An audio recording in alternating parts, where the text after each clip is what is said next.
ఖైదీ వేడుకకు Pawan రాడట.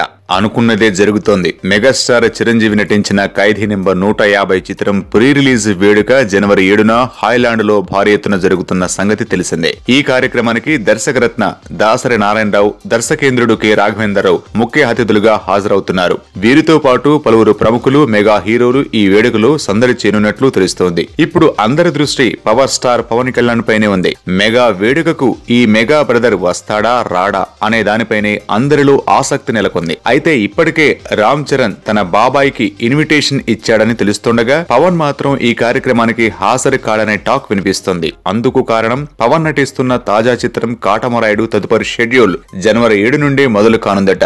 New year సందర్భంగా కాస్త గ్యాప్ ఇచ్చిన యూనిట్ ఇక శరవేగంగా షూటింగ్ పూర్తి చేసి మార్చిలో సినిమాను రిలీజ్ చేయాలనుకుంటుందట. ఈ కారణంగానే పవన్ హాజరు కాకపోవచ్చనే టాక్ వినిపిస్తుంది. కానీ ఫ్యాన్స్ మాత్రం సర్దార్ గబ్బర్ సింగ్ ఆడియో వేడుకలో చిరు, పవన్లు కలిసి సెల్ఫీ దిగిన సందర్భాన్ని మరోసారి కళ్ళారా చూడాలనుకుంటున్నారు. మరి ఆ అపురూప సన్నివేశాన్ని చూసే అవకాశం ఈ వేడుక ద్వారా కలుగుతుందా లేదా అనేది ప్రస్తుతానికి సస్పెన్సే.